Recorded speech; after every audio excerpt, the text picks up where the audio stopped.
जय भीम, नमो बुद्धाय साथियों। दोस्तों, आज हम आपको बताने जा रहे हैं कि बाबा साहब भीमराव अंबेडकर क्यों जलाना चाहते थे संविधान को। आखिरकार क्या कारण था कि जब एक चमार परेशान हो गया था और उसने संविधान को जलाने की बात कही थी। तो आइए दोस्तों, जान लेते हैं आज की अपनी इस वीडियो में। दोस्तों, इस भारत देश का संविधान 26 जनवरी 1950 को लागू हुआ था और भारत का संविधान विश्व का सबसे बड़ा और लंबा लिखित संविधान है। यह 2 साल 11 महीने 18 दिनों में बनकर तैयार हुआ था। दोस्तों, संविधान सभा में 284 सदस्यों ने 24 जनवरी 1950 को साइन किए थे। दोस्तों, यह बात भी कही जाती है कि जिस दिन संविधान पर साइन हो रहे थे उस दिन खूब जोरों से बारिश हो रही थी।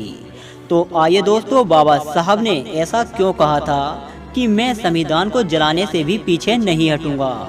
यह बात तब की है जब 18 सितंबर 1953 को पेश किए स्टूड ड्यूटी बिल पर बाबा साहब ने कहा कि दूसरे देश का आधार कारण घातक है। जो यूरोप के लिए ठीक है वो भारत के लिए ठीक होगा, यह सोचना गलत है।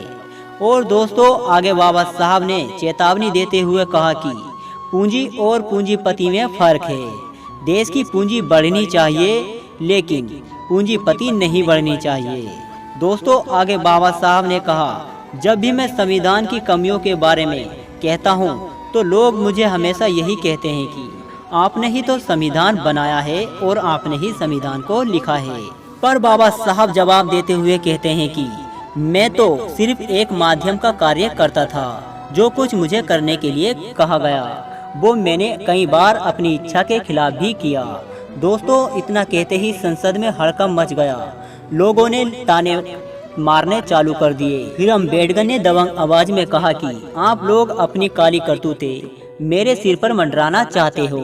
दोस्तों, गृह मंत्री कार्टूज ने भी यही कहा था कि डॉक्टर अम्बेडकर, खुद आपने ही तो संविधान तैयार किया है।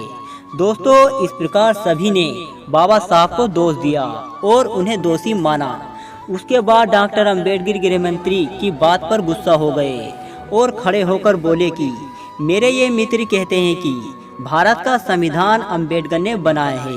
मुझे यह कहने में भी संकोच नहीं है कि मैं ही इसको जलाने वाला पहला व्यक्ति रहूँगा।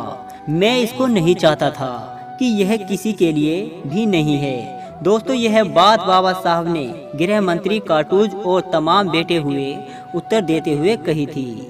तो दोस्तों, अगले सप्ताह अम्बेडकर ने पेटिस, जो पंजाब और पूर्वी पंजाब की इकट्ठा रियासत है, इसकी पेटिसू में राष्ट्रपति की अवधि बढ़ाने के लिए बिल की निंदा करते हुए कहा कि यह संविधान की धारा 356 का दुरुपयोग है।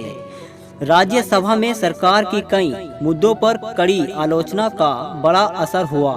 सरकार ने छुआछूत, ऊंच नीच को कड़ा अपराध देते हुए कहा कि अनटचेबिलिटी एक्ट 1953 को प्रकाशित कर दिया और यह कानून बाद में मार्च 1954 में लोकसभा में पारित करा गया। इसमें अम्बेडकर ने छुआछूत संबंधित कई सुझाव सरकार को दिए और इसका उद्देश्य छुआछूत को खत्म करना था और इसके लिए कड़ी सजा को रखा गया था। दोस्तों, इस प्रकार बाबा साहब ने संसद में यह बात लोगों से गृह मंत्री को उत्तर देते हुए कही थी। तो दोस्तों, अब तो आप समझ गए होंगे कि बाबा साहब अम्बेडकर क्यों चाहते थे संविधान को जलाना। तो दोस्तों, आपको यह जानकारी कैसी लगी हमें कमेंट करके जरूर बताएं। जय भीम।